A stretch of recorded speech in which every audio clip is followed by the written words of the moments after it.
बहुत समय पहले एक छोटे से गांव में रामू नाम का एक गरीब लकड़हारा रहता था। उसकी जिंदगी बहुत कठिनाइयों से भरी थी, लेकिन वह ईमानदार और मेहनती था।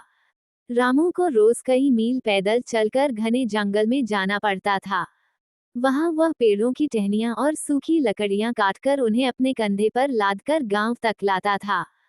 फिर वह उन्हें बेचकर जो थोड़े बहुत पैसे मिलते, उससे घर का खर्च चलता था।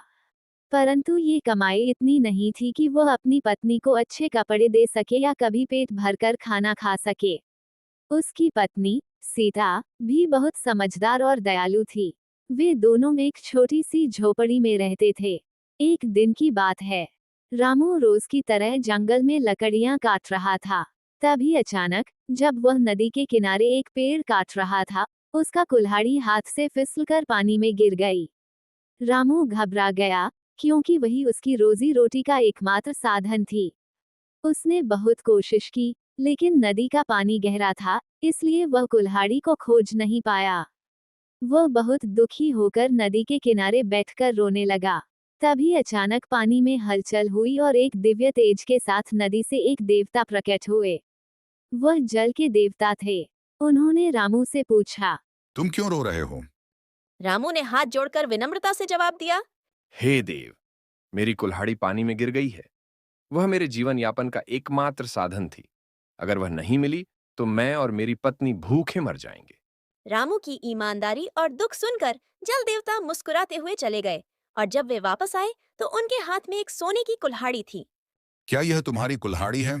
रामू ने कुल्हाड़ी को देखा। वह बहुत चमकदार और सुंदर थी, लेकिन उसने सिर हिलाकर कहा, नहीं देव, ये मेरी कुल्हाड़ी नहीं है। मेरी कुल्हाड़ी तो साधारण लोहे की थी। देवता फिर से मुस्कुराए और वह चले गए। इस बार वे एक चांदी की कुल्हाड़ी लेकर आए और रामू से फिर पूछा, क्या यह तुम्हारी कुल्हाड़ी है? नहीं देव, ये मेरी कुल्हाड़ी नहीं है। मेरी कुल्हाड़ी तो साधारण लोहे की थी। अब जल देवता तीसरी बार चले गए और जब आए तो उनके हाथ में रामू की वही पुरानी लोहे की कुल्हाड़ी थी। उन्होंने पूछा, क्या यह तुम्हारी कुल्हाड़ी है? रामू की आंखें खुशी से चमक उठीं। उसने झट से कहा, हाँ देव, यही मेरी कुल्हाड़ी है। रामू की ईमानदारी से प्रभावित होकर जल देवता ने उसे तीनों कुल्हाड़ियां उपहार में दे दीं। ईमानदारी का हमेशा इनाम मिलता है। तुमने लालच नहीं किया, इसलिए मैं तुम्हें ये तीनों कुल्हाड़ियां दे रहा हूं।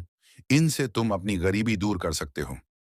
रामू खुशी खुशी अपने गांव लौटा और सोने चांदी की कुल्हाड़ी बेचकर उसने अपने लिए एक नया घर बनाया। अब वह पहले की तरह मेहनत तो करता था, लेकिन उसकी जिंदगी में सुख समृद्धि आ गई थी। उसकी ईमानदारी और मेहनत की कहानी पूरे गांव में फैल गई। लोग उसकी तारीफ करने लगे और उसे एक नेक इंसान मानने लगे।